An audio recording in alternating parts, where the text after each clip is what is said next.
how to meet women out during the day, how to be better with women during the day. Not bars, not nightclubs. They specialize in meeting women during the day. You know, environments like this, just rolling down the street and you see a beautiful girl, you want to say hi to her, how to roll up and say hi to her without being strange, creepy, or weird. What I really like about daygame.com, actually, because I've seen many videos of Yad doing his thing, and is I'm not a big fan of the big pool community, as you guys know. I'm a real fan of being authentic, real, honest, having integrity when meeting women. And I love to work with men and breaking through their anxieties and fears in this area. What I like about Yad is I think he did the work on himself. When you see him in the videos, you see that he really loves what he does. And he's actually very good at it. And he doesn't need to lie. He doesn't need to BS. He's just real. And he gets out there and he teaches men to connect, to be real, how to have a good time flirting and playing with women.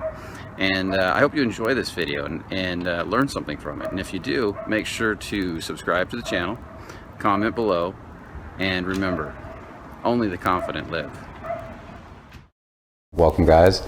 We're interviewing today Yad from daygame.com. Hello, mate. And he's out here visiting, traveling from basically all over the world. Yeah, I'm not. I used to be from London, but not anymore. You're just from everywhere? Yeah, I'm a nomad. Nice. I remember seeing you years ago, and this I was talking to you about this a little earlier. Right. I remember seeing you years ago in that original video that made you so famous, with the little Russian girl that was so cute. Oh yeah. And I was always curious, did you ever go out with her again?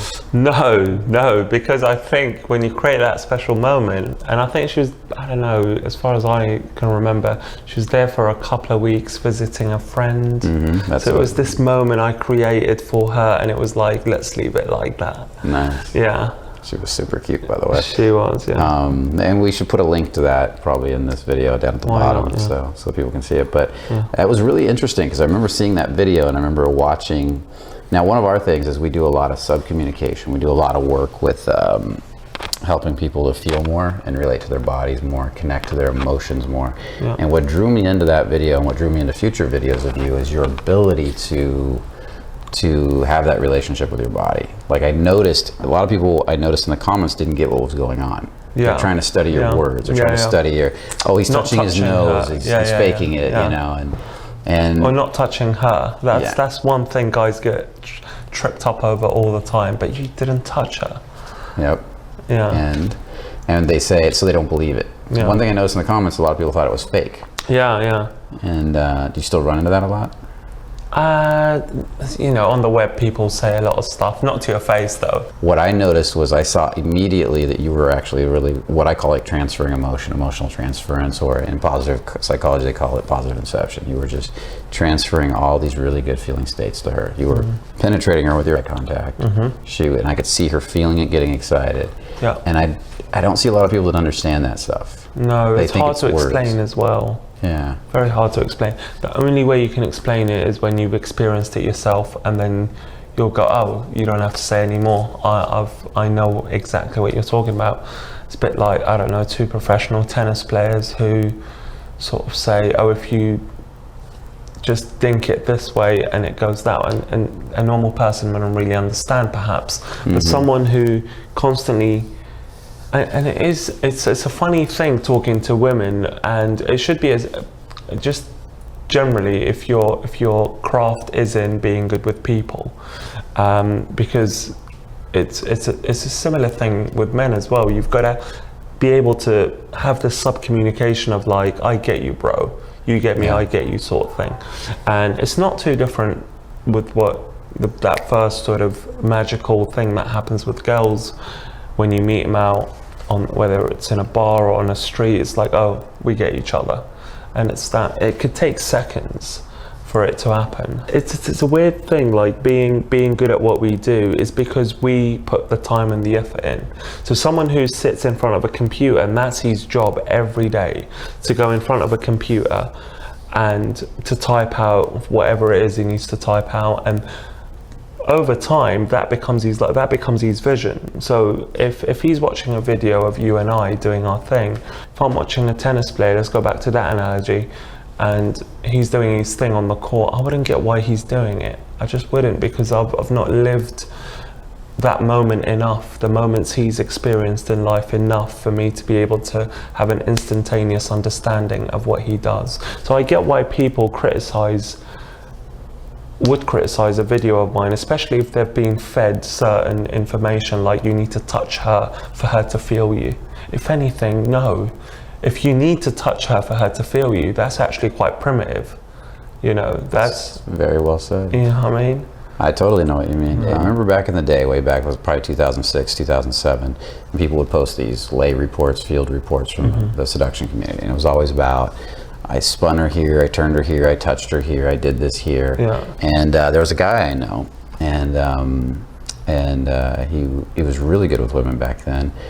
And he wouldn't post that stuff. He would say, I went out, had a good time, we laughed, we danced over here, we did this. And he would talk about all the emotional components. Right. Everybody would get pissed off. Yeah. Everybody would freak out and say, well, what did you do to seduce her? And he'd say, oh, then we slept together. And, you know, that's it.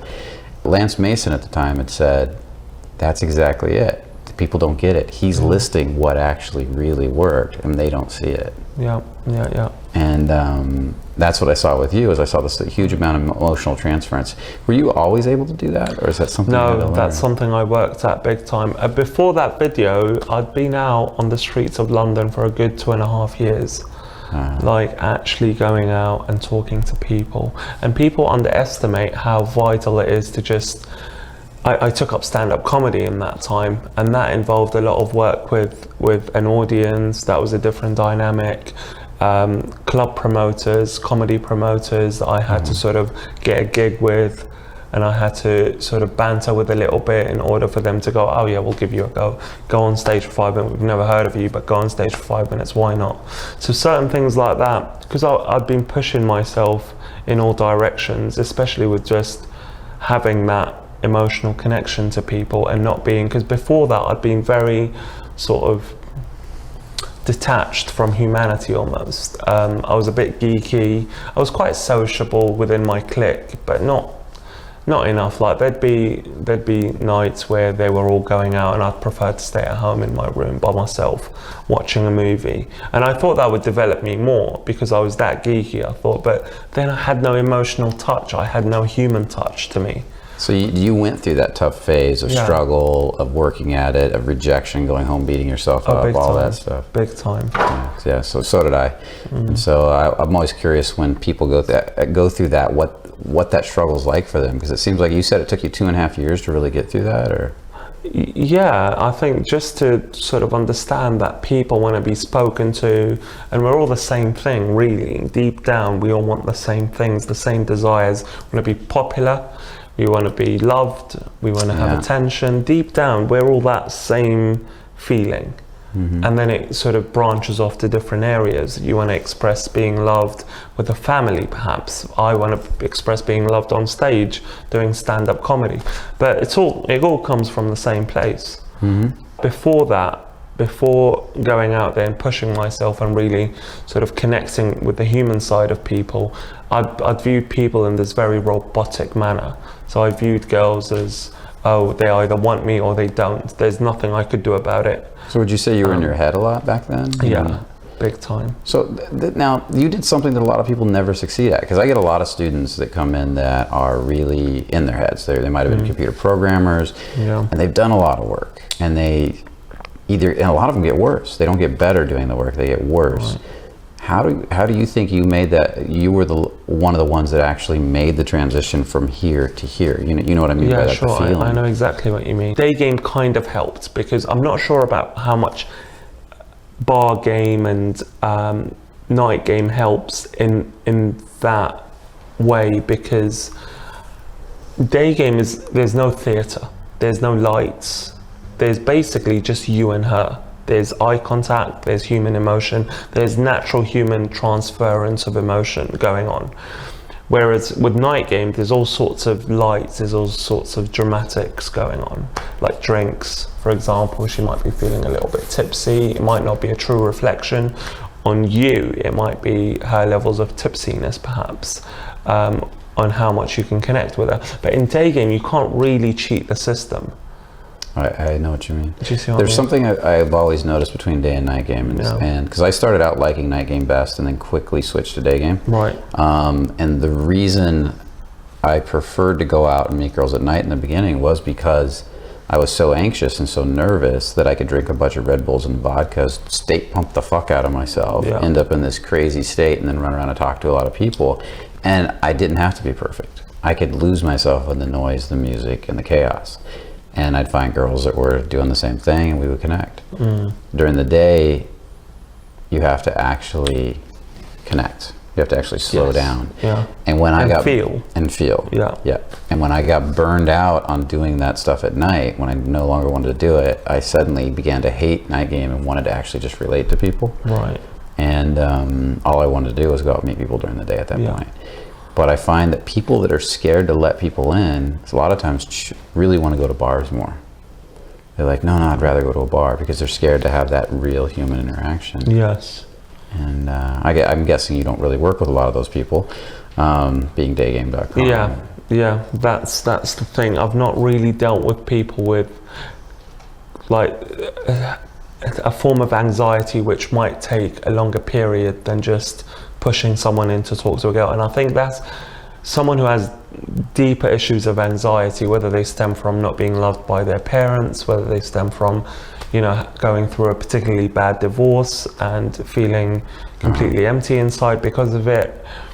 I had one client like that, funnily enough, and I had to recommend a therapist. There was no other way, because I could see with every approach he was regressing rather than progressing. And we see this a lot. We see a lot of guys come to us who actually 5 years in have gone backwards, because they're so, what's happening, what I've noticed, and you may notice this too, is and this is why I was asking you how you made the switch, they're so far up here that they're not down here at all, and every approach puts us more up here, more up here, more up here. Because it's almost like what's here is so scary now. I think the guy I was just talking about, the guy who had this wretched divorce, he had buried so many emotions that to the point where he started hating women.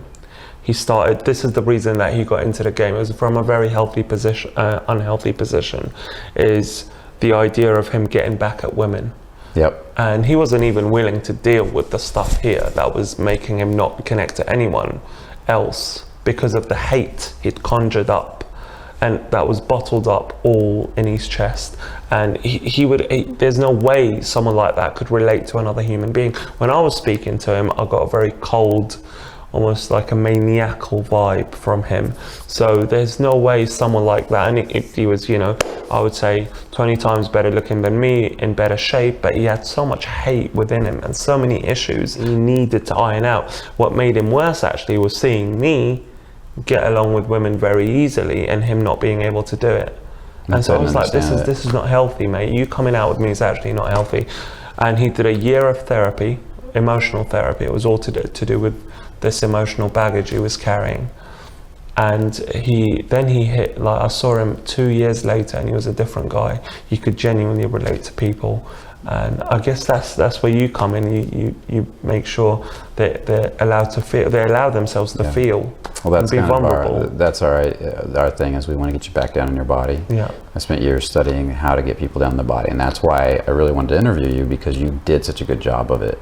Especially when I see that video of you with the Russian girl, and then I see you a few years later where you're out for daygame.com with Andy out in the streets, and you're running around talking to the different girls, and you just look, I see how almost no anxiety on you at all. You're just so calm and so centered, and it's like a day at work for you. You're just having fun, and you're really feeling your whole torso. And when you're looking at the girls, this was the neat part. I show people this every time when you do this, is you're doing everything unconventionally. You know, you're holding the coffee cup like this, you're crossing your legs, you're breaking all the body language rules. But it works because I can see you feeling and connecting and relating and enjoying it, enjoying being unconventional, enjoying standing the wrong way. And so she feels that, and that's what I was noticing. So it's a real powerful lesson. Sometimes I use your video to show people. I would show them, I say, look what he's doing here. And because of that unconventional body language. Oh, cool. And where did you figure all that out? It was really, it's more being free with who you are. I think that popped out more than anything with me is the fact that finally I could just be who I was. I mean, the first thing was people watching me. That was the biggest hurdle. People watching That's a me big do one, isn't this. it? Yeah, the whole day game malarkey wasn't a scene.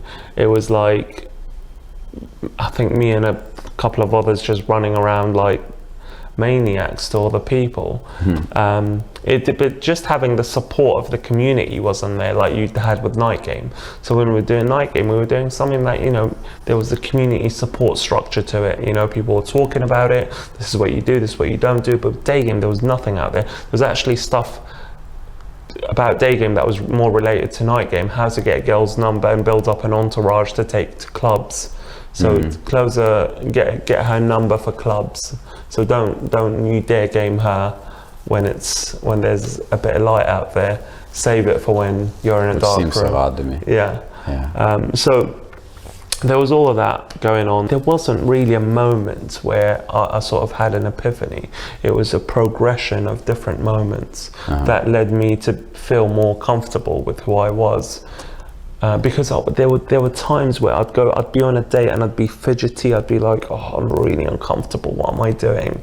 She's so hot. She's so not like what I should be like getting. Like I never felt on the same level. So you did that same thing where you're looking at this girl saying, why does she like me? Yeah. Because that happened to me with the first girl I really fell in love with. In other words, the first girl that liked me back that I chose. Like up until then I settled. Right. And then there's one girl walks into the door one day and I remember that girl. And it was like, oh my God, this girl that I chose that I really like actually likes me back. It freaked me the fuck out. Right. And that was years ago. And I remember thinking the whole time, every time I was out with her, how long is this going to last? And of course I created that reality. Yeah. And so is that the type of experience you were having? Exactly. And worse still, because I'd do instant dating with really cute girls from all over Europe in London, and girls that I just hadn't been used to, you know, even to look at, just person to person. I don't know if you know, but English girls aren't all that to look at. So I went to university with an all English crowd, and all of a sudden I'm in London, in the centre of London, living there, and there are these unbelievable like girls from all the best corners of Europe that because the European doors opened around that time, around 2007. So there was this flood of like hot Polish girls, Czech girls, Slovakians, and they're a different breed. They're built differently. And I'm like, why? You can say that again. Yeah. And we're on a couch like this, you know, and she's over there, and I'm just looking at her going, why? Like, this is and I'd be getting all fidgety, and I could tell it's putting her off because I was so in my head. But you do enough of them, and there's no better advice out there, I think, than being bloody minded about it. Like just going, I'm gonna go for it. That's the sort of comfort level I want, where I just feel one with that person. And it might take 100 fails or 1,000 fails, but I'll get there eventually. Apart from excusing the scenario of you having deeper issues to deal with, that this doesn't help you being pushed in constantly. But apart from that, I think for most guys out there, I would say 80% of the guys out there that I've dealt with just need to persevere and not give up at the first hurdle, because as soon as they feel this out of body experience, which is a bit like an out of body experience, like what's going on? I'm not here. I'm sitting here, but I'm not here. She's incredible, and especially what we teach, which is like jumping in front of her almost on the street.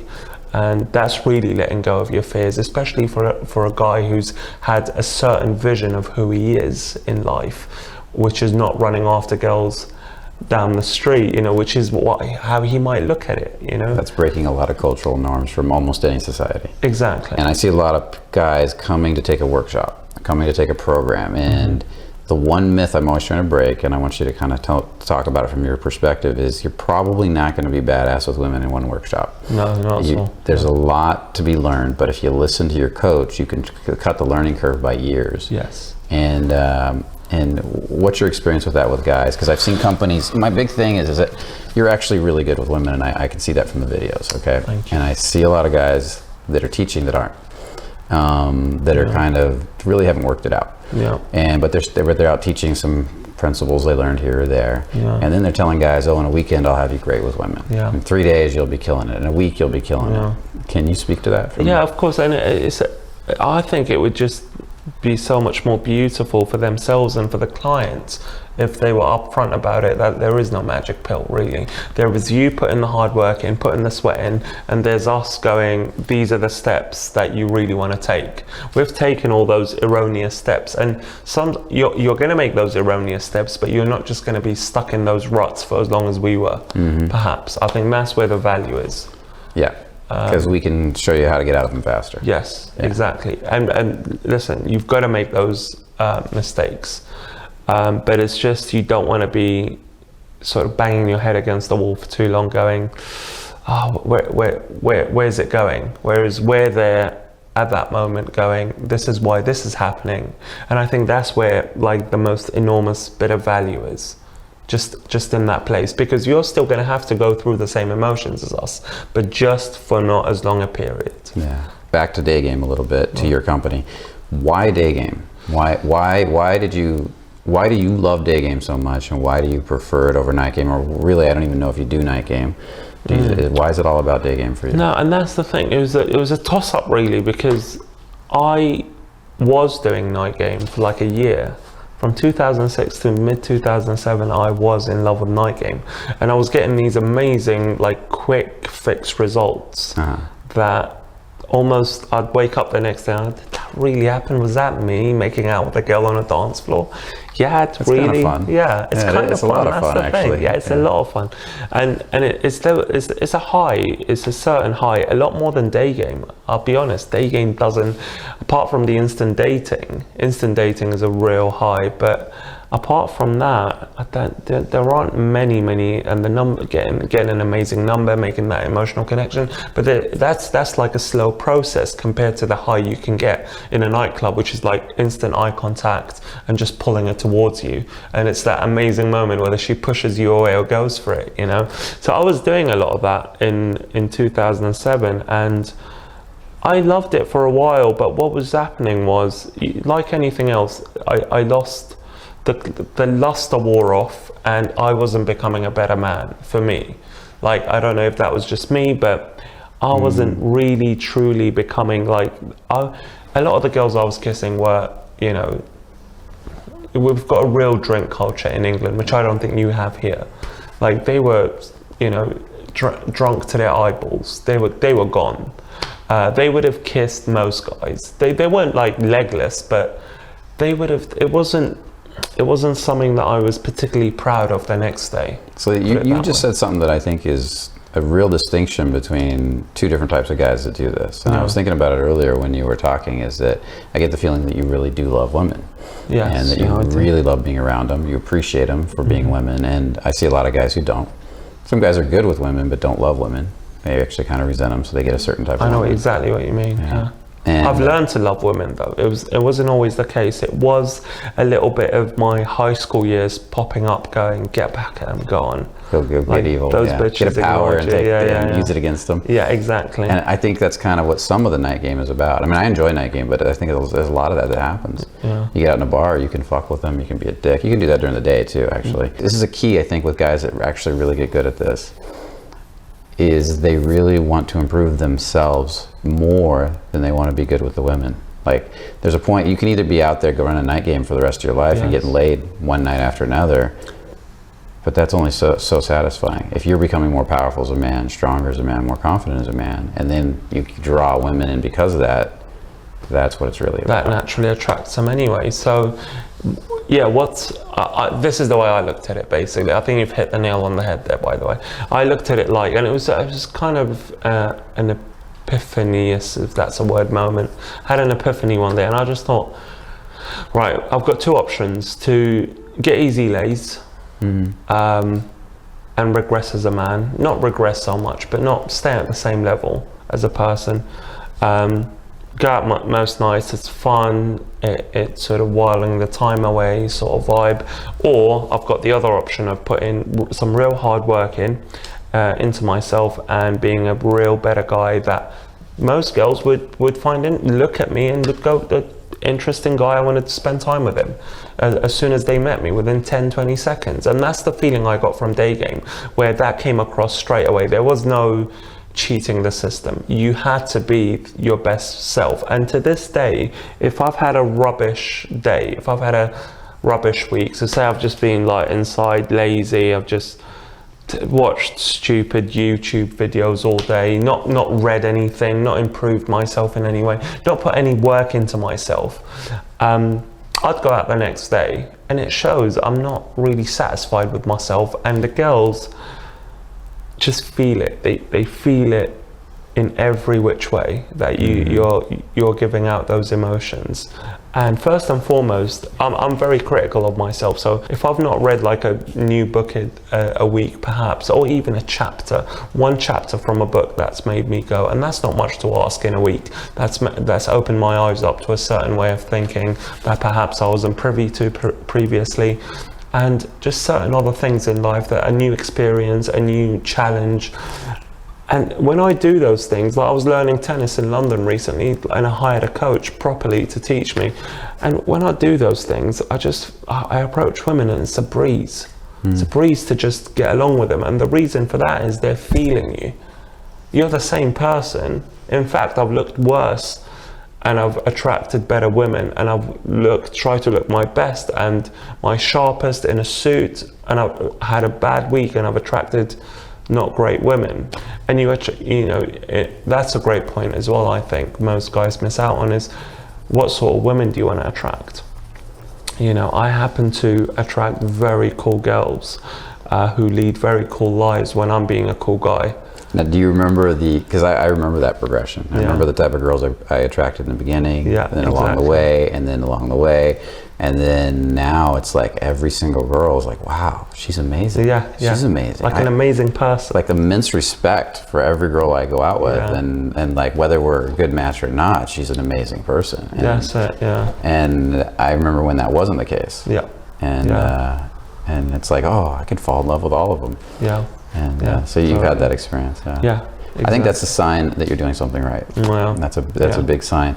I saw a lot of coaches come up in this industry, and they would get good at women, at least get good at getting laid, and then they get disillusioned because they got good at getting laid in bars and picking up girls, and that was about it. And they weren't really, and in my mind, they didn't really progress inside themselves at that point. They kind of just, I accomplished the goal, I'm done, and then they went back to being hermits. They went back almost to their old lifestyle, and that just, I can't fathom that. It just it doesn't make sense, because I was so shy and so shut down as a child that I would never, there's nothing, I would never return that and go that direction ever again.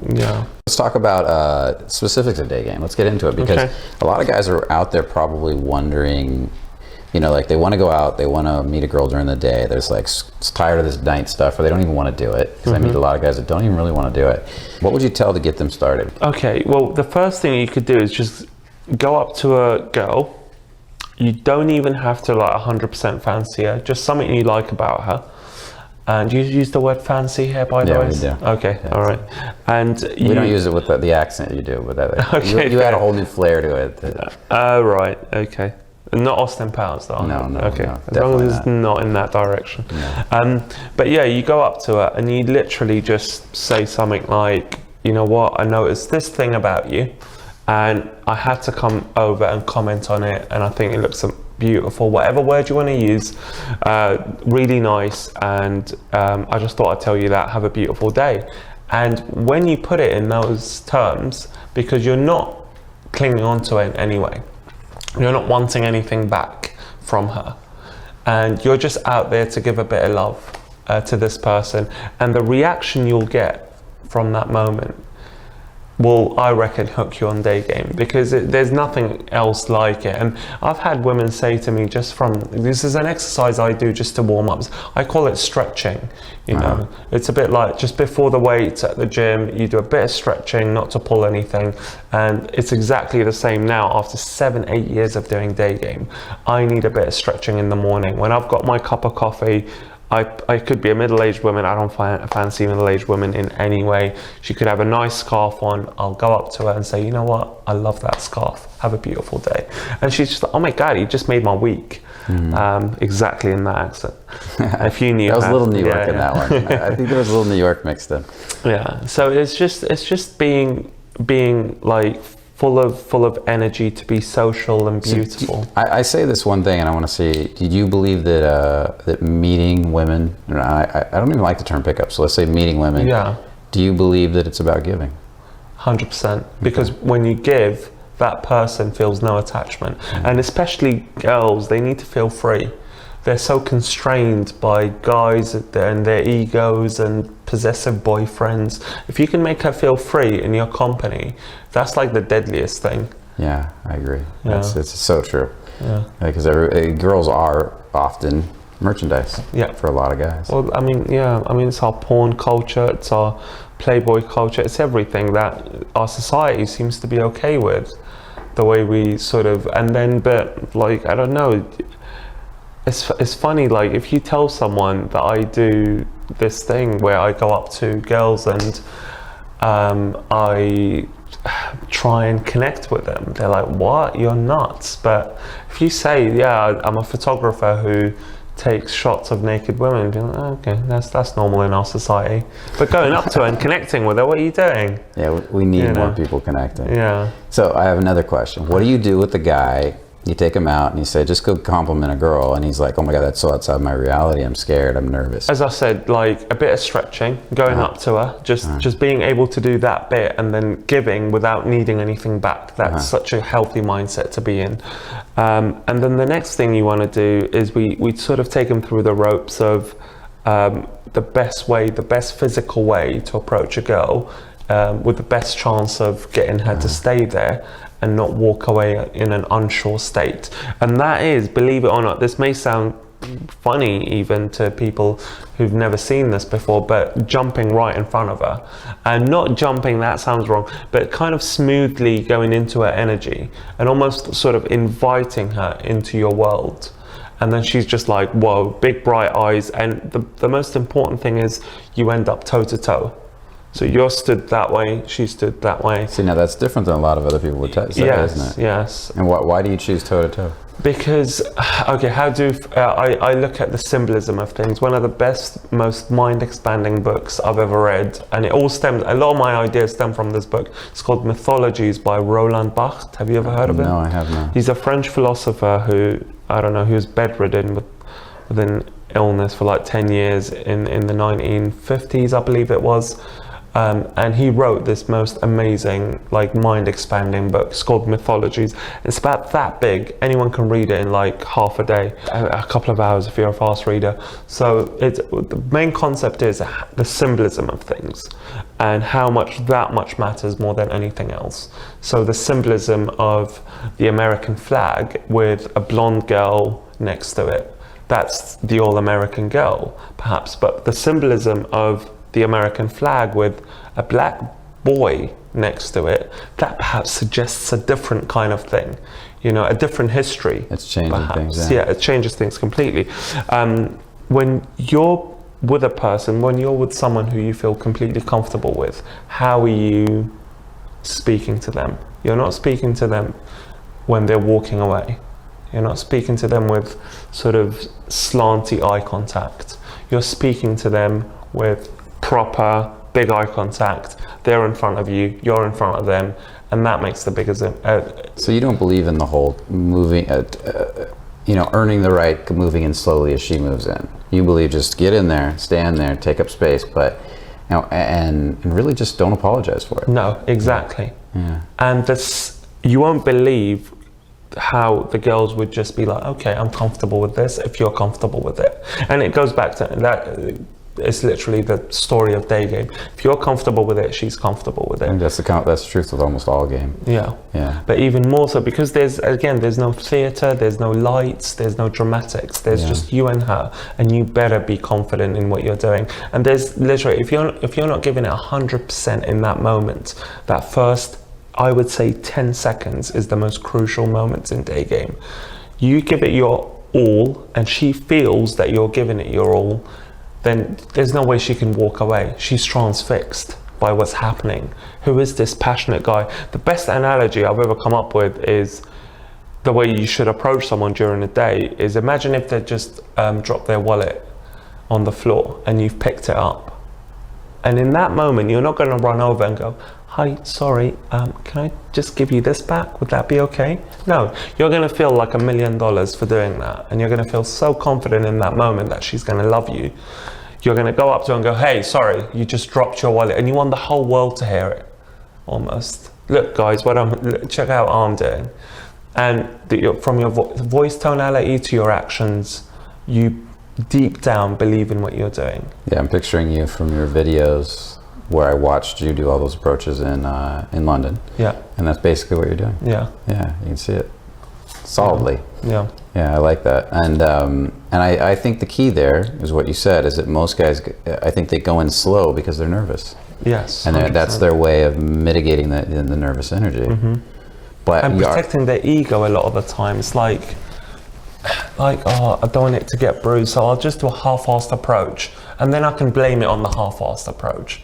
Yeah. You know, I don't want to fully commit and be shot down in case. So are you also saying that if he goes in fully and owns it, and he's nervous, but he fully owns it even though he's nervous, it'll still work? It gets the best reaction because it's so genuine. I actually my biggest problem now is I'm not nervous. I think being a little bit genuinely nervous, not cripplingly nervous, but a little bit nervous is human, and it should be that way. I think it's actually better than what I've become, which is like this, you know, cold ass motherfucker. Yeah. But no, I still believe it or not, the way I deliver my lines now is in a way that I at least have to feign that I'm a bit nervous. That's the biggest revelation a lot of the guys get from the boot camps we run, is why are you acting like you don't know what you're saying? Well, there's a good reason, because if you never do this, and daygame should be a special moment, it shouldn't be you running after 100 girls a day. Eventually, when you get good at it, that's the practice part. When you get good at it, in your day, you're driving to the supermarket or whatever, you're in Whole Foods and you see this amazing beauty across the aisle, and the whole idea is that you're going to be a bit nervous because you don't do this all day, so you're going to be a bit like shambling your way to her, and but you're still going to believe in it. I think passion is the biggest thing there. I agree. Emotion is everything. Emotion, some type of overwhelm of emotion, feeling exactly. it. And being free. Yeah. And there are days when I'm cracking the best lines, but I'm emotionally closed off for whatever reason. My thoughts are somewhere else. And because daygame is my job, I get to experience the differences. I get to experience me on a day when I'm completely free and beautiful with my emotions. And I've taken my ego out of it, and I'm at my most relaxed perhaps for whatever reason.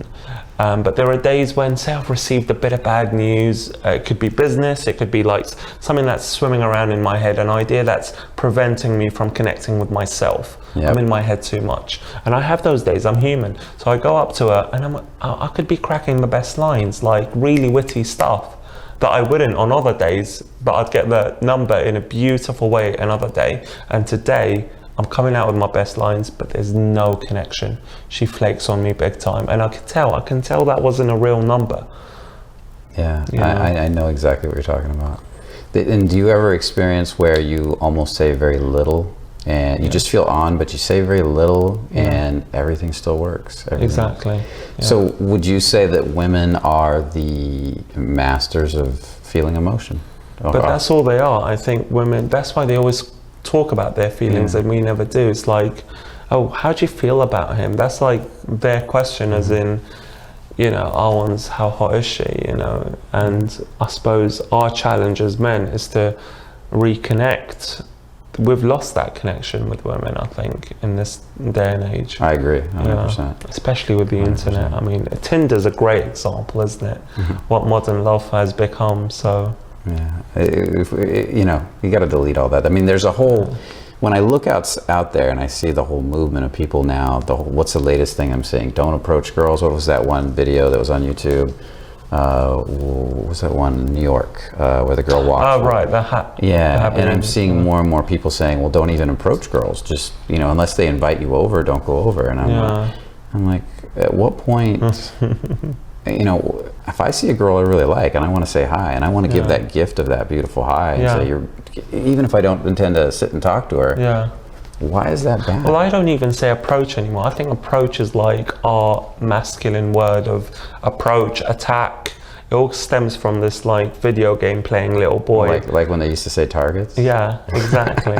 I hated that word. And I think just for my own sake, I'm now saying, and I'm sure you're pretty similar, we're saying stuff like invite her into your world, and it kind of shifts your mindset slowly but surely to viewing her as a person firstly, and secondly as someone that genuinely would want to be part of who you are. So you're not going up to her with this mentality of conquer, you're going up to her in this mentality of it takes two to tango. Of connecting. Yeah. I'm a big believer in connecting. I'm a big believer that you connect through eye contact primarily, and then it goes from there. You can connect through touch in their different ways, but when you first meet a person, what are you doing? You're looking in their eyes. Yes. And that's huge. And your anxiety shows through all of that. Yeah, 100%. And it's like the whole touch thing is a natural progression of that connection. It should happen naturally, not like, I don't know who this person is, haven't connected with her whatsoever, but is it time for me to touch her? I believe it is. It's time for that touching bit. And it's like, where's that going to get you? Yeah, you're going to touch her, but where's that going to get you? That robotic touch you often see, because guys are taught to touch. Yeah. I've seen that too. It's quite funny. What do you do with the guy that's a bit nervous and is really having a hard time approaching? Like he's like, go give her a compliment, and he's kind of shaking and freaking out. I've had a bunch of those. I'll make him do press-ups on the street. What's a press? Push-ups. Sorry, we call them press-ups. Okay. Push-ups. Push-ups. And But push him out of his comfort zones. Do something you've never done before. He's doing push-ups so that everybody can see him. Yeah. And by getting, so what you're saying is by him getting embarrassed and getting over it, it sets him free. Yeah. Do something that's completely ridiculous. What makes what you think is normally ridiculous a piece of piss, basically. Yeah. That's good. I like that. Yeah. We've had people. We had one time. I haven't done this a lot, but I should do this more. Is stop people on the street and give a talk, impromptu talk on 3rd Street. It's just like get like 10 people around you and tell them a story, and that's your job right now. And that's great. I might nick that one. Yeah, go use it. There's a big one. Is a lot of guys get good at stopping girls. They get good at talking to girls, but they don't always get them attracted per se. They get So what for a guy that is just starting out, what can he do to just feel like, okay, I have a good shot at getting at least some girl today attracted to me versus just having a bunch of conversations? Okay, good. Yeah, because that is the next biggest danger in day game, is that you just have a nice, we call it, you don't have bus stops. I've learned that in LA no one really takes the bus, so this analogy might fall on deaf ears, but grandma at the bus stop. Well, in England the bus stop is something people use, so you have a lovely little old lady who you're just waiting at the bus station together, and she's like, oh, you look nice today, and you're like, yeah, cheers. And then she goes, well, the weather's nice too, and my son's visiting, and you're like, oh yeah, your son's visiting, cool. So you just have a nice sort of perfunctory sort of energy with her, and she knows that you're just keeping her company till the bus comes. And I feel a lot of guys get into that because it's safe, right? And it's not risking anything. He can then walk away and say, well, it was nice, she didn't hate me, or she didn't sort of, I didn't cause any controversy, I didn't cause any embarrassment, that sort of. But the problem is, it's not memorable. It's because you're playing it so safe. And there's this whole notion that women love the bad boy, but it's more the guy who has ambition and who's a bit of a risk taker and who isn't afraid to speak his mind. Now, if you want to call him the bad boy, call him the bad boy, but that's what it is. It's those traits of someone who sort of like just takes his own way, takes the highway, doesn't really care about what other people think, might say something a bit controversial, but he's emotionally intelligent enough to recover from it. He'll make a joke out of it, and he'll deal with it. Yeah. And I know exactly what you're talking about. Yeah. Right. And so then the first thing we get guys to do when I'm teaching is to get them to disagree with the first thing. So we give them this line about guess where she's from, or it's either nationality or states maybe in America, nationality, occupation, or hobby. So you get a lot of girls on the Santa Monica Boulevard in LA where they've got their yoga mats, they've got their You're talking about down at 3rd Street, yeah? Yeah, down on 3rd Street. A million yoga schools all around there. Yeah. Exactly. And it's this thing, you know, you're walking around with a yoga mat. So imagine you saw a girl on 3rd Street. We want to make a comment about her that would be wrong. Yes. That's a good way of putting it. We want to make a wrong comment about her. So I would say, how many girls that are walking around in LA on 3rd Street would be, say, from a French city? Let's say south of France. Let's say Marseille, right? So, I mean, 0.001% chance of that happening. So there's a real good chance that I'm going to get this wrong, and I want that to be the case. So I'm like, you look like you're from the south of France, not even the north. Because even if she is from France, there's a good chance of me getting this wrong. And the reason why I want to get that wrong is because I want to cause a bit of controversy, and that what instigates attraction. Because the first thing we do is capture him with our stop, with giving them a compliment, a very easygoing compliment. And the next thing we want to do is get into attraction, which is this fiery, spicy conversation. Yeah. I call it having a spicy few moments that makes her go, who the hell is this guy? You know, she needs to have that. Push a few buttons. Push a few buttons, and to make the energy between you connect on that level. Because, and it goes back to connection again. It's what sort of guys would tease her, what sort of guys would push her buttons. Boyfriend's daddy when she was 10 years old, just play around with her, not take her seriously. And it goes back to the symbolism thing again. Oh, I know people who I'm comfortable with who do that to me. My best friend always does stupid things. That's how even her best girlfriends are going to talk that way. Exactly. Yeah. They So don't push play. straight away you're in that bracket. You know, so that's why we teach. So I've said South of France. She's like, no, you know, I'm local, right? Right. So I'm local, and I go, the first thing you want to do is no way. There's no way you're local. Where's your yoga mat? Where's your, you know, like that's like the basic thing you need as a local. You need your yoga mat. Yep. And that's the, you know, straight away you're into like, what? No, like I'm So the way we call that is Yeah. we just say you're creating a little tension. exactly. And we need to get everything, a good conversation has some tension in it, at least when you're meeting somebody for the first time. Exactly. And that tension opens that doorway. Exactly. Yeah. And the symbolism of that is people who are willing to disagree with her, willing to tease her like she is their best mate. And that, ironically enough, what we have something called just normal conversation, because we want that to be a part of it as well. You've got to have to be able to have a normal conversation too. But the problem with getting into a normal conversation before attraction is she kind of just dismisses you as this guy who's just played it completely safe with her. You haven't earned the right to have a normal conversation. Exactly. Yeah. Exactly. And why would she open up? If you go to her, oh, so what school did you go to? Why should she give you that information? Because there's no value in you yet for her to open up in that way. Whereas if you do it after the teasing, after that bit of tension and spice, now you're valuable to her. Now she wants to open up about UCLA all of a sudden and what the campus is like and give you extra information that you can play around with. Yeah. Is there anything else in the area of, you know, you've given some great advice. You've really helped people out, I think. And one of the things that I think you're doing is you're making it simple. Right. Rather than complicated. Exactly. Guys love to make things complicated. We like to have a million steps to accomplish X, Y, Z, and we really don't need that. No. Is there any other piece that you want to add that you think people need to know out there to get themselves started, to get themselves an experience? Well, I think just challenge yourself. I like practicality. I really think there are a lot of guys out there. If you're watching this and you've not done much, then there's a good chance you've read a lot as well, and you're probably way too much in your head.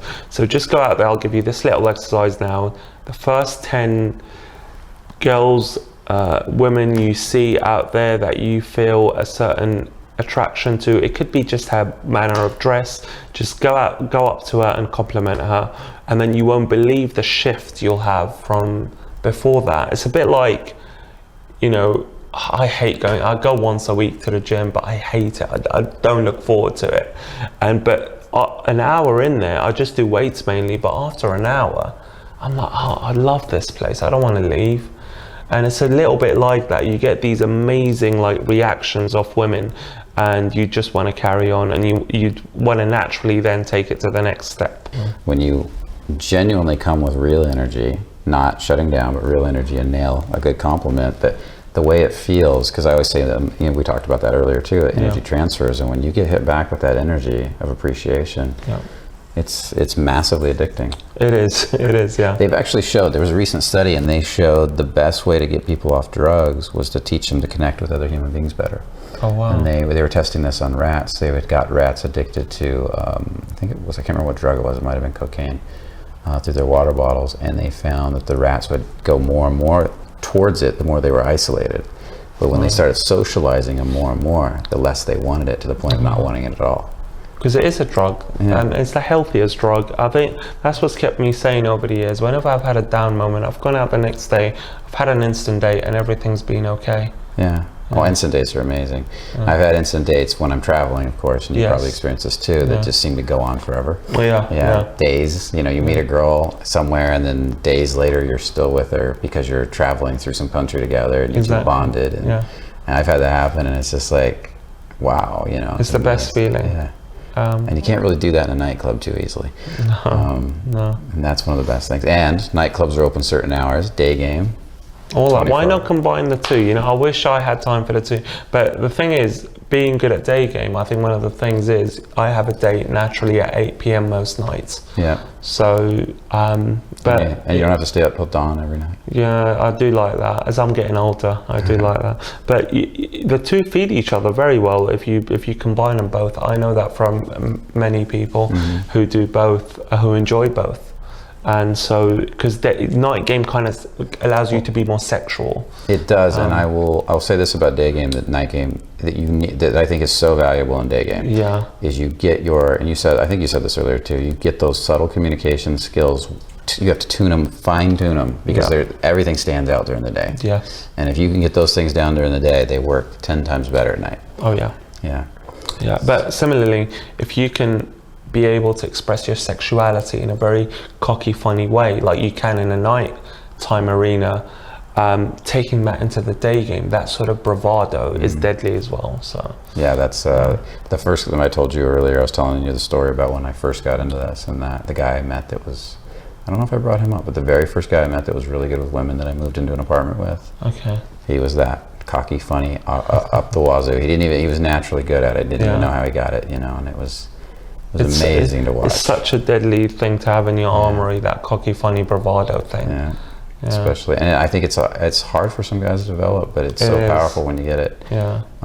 It's hard to know the line between too cocky and too funny. Or I think some guys end up just dorky. Yeah. Or asshole. Dorky or asshole. Yeah, that's it. Basically it. Yeah. It's an easy line to cross. Yeah. I know you've got workshops coming up.